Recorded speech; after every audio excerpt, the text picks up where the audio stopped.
Hello, Steve White, Steve White 89. Well, Star Wars Rise of Skywalker finally made it over the $1 billion mark. 1 billion, 1,000,000 and $7,423. In, was that 28 days? Basically, The Force Awakens made $1 billion in 12 days. The Last Jedi made $1 billion in 19 days, and it took The Rise of Skywalker 28 days.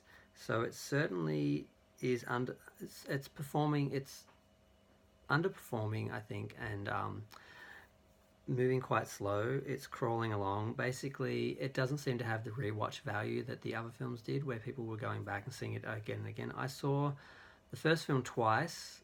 The second film, I didn't feel the need to see it again. This film, I kind of wanted to go back because I felt like I missed a lot. I felt like it went so quick, I needed to watch it twice, but I haven't done it yet. I might just not do it altogether, although there is talk of a re-release of a special edition, a JJ version, an extended version. If they do something like that, I'll go see that, and then that kind of kills two birds with one stone: curiosity about the new version, and of course seeing the footage I've already seen before. I don't know. I'm not sure it's the failure a lot of people are making out to be, because it has made $1 billion. It did do well, and some of the things are really, I think, just a bit ridiculous. Like the whole $100 million losers club, where there's films that made $100 million less in its second week than it did in its first week. Like, say it made 170 million and then 70 million the next week. Like that, apparently that's a club for losing 100 million. I don't really see it as losing 100 million. There's a lot of it is just your attitude and how you look at the film.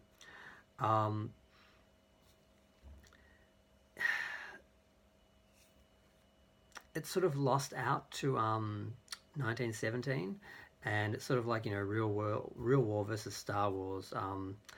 And for example, 1917 made 37 million, Star Wars made 15 million. Now, 1917 was only in 3,400 cinemas, while Rise of Skywalker is still in 4,200 cinemas. So it's still in more cinemas, and this giant sort of franchise, and this franchise end that was supposed to be like the end game and so big, and it couldn't beat that. And Jumanji almost did the same money of 14 million. So it's a bit of a worry. I don't know. I'm not sure how much more it's going to make. I don't know. It's certainly going to make a lot less than it's making half as much as the Force Awakens, and it's making less than The Last Jedi, and I think less than Rogue One. So traditionally, the first film made a lot of money, the second film made less, the third film made a bit more than the second one, but not as much as the first one. This one didn't really run, and that was the same with the original trilogy and the prequel trilogy. This one didn't work the same. The first film was huge.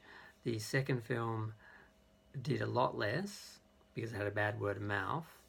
And the last film didn't come back stronger with a lot of interest for how it's going to end, because people didn't appear to be happy with where the middle story left them.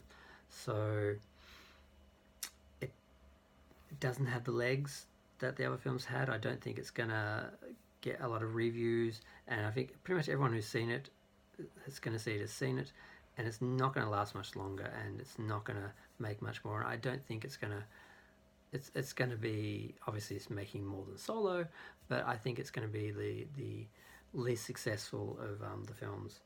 So I guess I just wanted to mark it making the 1 billion mark, and just, I don't know, I find it kind of sad that it has so many problems. I mean, between Carrie Fisher dying, issues with the story, creative issues, people leaving, JJ being brought in, him not feeling he had enough time, feeling a lot of pressure, then the rumours that the studios really interfered and undermined some of his ideas, although he didn't have the greatest ideas anyway, but it does seem that they made it worse or took out things that would have made it better. I mean, we never get an explanation for how the Emperor came back.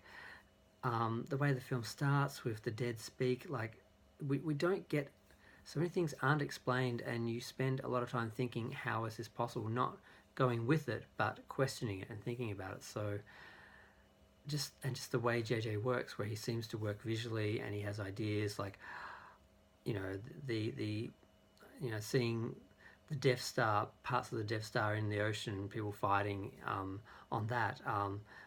Yes, that's a great visual thing, and he obviously wrote back from elements like that, but it just doesn't make any sense how, because I didn't think about this much myself, but yes, there would be parts of the Death Star that would have survived. When you see the film, you see parts of the Death Star flying off that are still intact, but would they have made it through the atmosphere? The idea that they just landed like that and you just walk into a room and it's just basically got a busted window, things like that, you can't think about it because it falls apart, and that's much like his Star Trek work. And with Star Wars and something like this, it's the kind of film that's supposed to last forever. It's supposed to be iconic and have longevity, and you'd watch it over and over again. And it's going to be a lot harder to watch this film over and over again, because I think people are going to see the cracks and the things that don't make sense so much more. So I think that's already happening. People are not engaging because they are not finding that it works as well. So we'll see how much further it can crawl along making money, but I think it's kind of done. I think it's kind of lucky it made $1 billion with all the bad word of mouth and a lot of the problems, because it is still a good film. You can enjoy it until you start thinking about it and see how a lot of the things that happen are just there to be spectacular and for you to sort of engage it on a basic level and sort of enjoy it, but not actually have it make sense, and doesn't work with the script. It's not organic. I'm just bitching now, but it's very easy to do that, which is part of the problem. So I'm glad it made $1 billion. I wouldn't have wanted it to fail so badly that it didn't make $1 billion, but I'm kind of glad it made less. I'm glad people have sort of said, I'm not really happy with this, and sort of stayed away a bit, rather than just being lemmings and just running out and watching it just because it's there and because it's Star Wars. Because I think Disney needs a little bit of a kick in the teeth to let them know they can't just treat the film like a production line and just just pump out another one. I mean, all these franchises that we love, Star Trek, Star Wars, Doctor Who, God, there's so many of them, Transformers, all these ones were created by people who cared about the original product. And then they're eventually taken over by or inherited by people, or bought by people who really just treat it as a commodity and don't really care about it. And it's sort of happening. I realize something in Hollywood's happened where a lot of things were created and now they've moved on to like their second sort of life, and they're just being treated like production line commodities without the original creators, without the heart or anything. And it doesn't work. People are not stupid. They're not just going to eat what's fed to them if it doesn't taste right. So I hope Disney just finds someone who cares and understands it and lets them like captain that ship and make other films and other trilogies in different eras and have them go better and be more like Star Wars. But unless Kathleen Kennedy and some of the people who sort of are responsible for some of the big mistakes and JJ and that, step out, I don't see that happening. And I don't see them giving it up, because they still must be making some money or getting some credit or some prestige out of doing this. Just like with Star Trek, they're not letting them go. They should let them go, walk away, and let someone else handle them, someone who actually can manage them properly and care about them. So I'm just going to wait for that to eventually happen.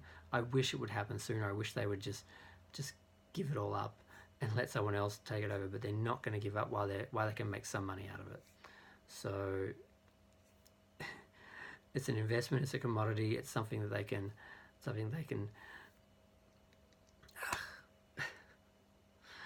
it just makes me sad that all these things, all these franchises, these things that I love and a lot of fans love that have these huge fan bases, are now just being exploited as IP and like by corporations. It's just it's taken me a while to realize we're in that situation with all of them, but we are, and either they're just going to die because they have no heart, or someone in each case is going to take the reins and make sure these things survive and actually thrive.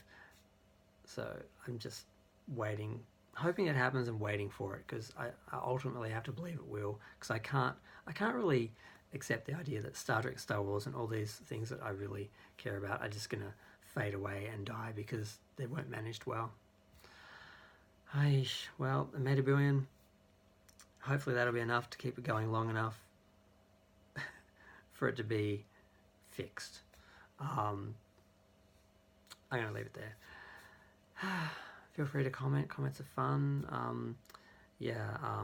I doubt I'll be making another video with any other monetary box office milestones for Star Wars. I think it's done. But I guess we just got to be patient, see what comes next. Thanks. Bye.